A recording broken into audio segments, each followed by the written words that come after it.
ایک دفعہ کا ذکر ہے کہ ایک بوڑھا کسان اور اس کا بیٹا اپنے گدھے کو بیچنے کے لیے شہر جا رہے تھے۔ وہ دونوں گدھے کے ساتھ ساتھ پیدل چل رہے تھے۔ ابھی تھوڑی دور ہی گئے تھے کہ کچھ لوگ انہیں دیکھ کر ہنسنے لگے اور بولے، دیکھو کتنے بے وقوف ہیں یہ لوگ، سواری پاس ہے اور پھر بھی پیدل چل رہے ہیں۔ کسان نے لوگوں کی بات سنی تو اپنے بیٹے کو گدھے پر بٹھا دیا اور خود پیدل چلنے لگا۔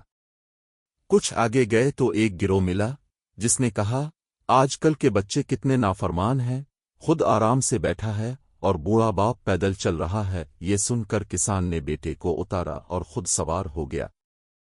تھوڑی دیر بعد کچھ عورتیں ملیں، وہ بولے، کتنا سنگدل باپ ہے، معصوم بچہ تھک گیا ہے اور یہ خود مزے سے بیٹھا ہے۔ کسان نے سوچا چلو ہم دونوں سوار ہو جاتے ہیں۔ وہ ابھی تھوڑا ہی آگے بڑھے تھے کہ کچھ مسافروں نے طنز کیا، بے زبان جانور پر اتنا بوجھ، یہ لوگ تو جانور پر ظلم کر رہے ہیں۔ تنگ آ کر کسان اور اس کے بیٹے نے گدھے کی ٹانگیں باندھیں اور ایک لکڑی کی مدد سے اسے کندھوں پر اٹھا لیا۔ جب وہ پل سے گزر رہے تھے تو گدھا ڈر گیا اور رسی توڑوا کر دریا میں گر گیا۔ کسان سمجھ گیا کہ اگر آپ ہر کسی کو خوش کرنے کی کوشش کریں گے تو آخر میں آپ کے ہاتھ کچھ نہیں آئے گا۔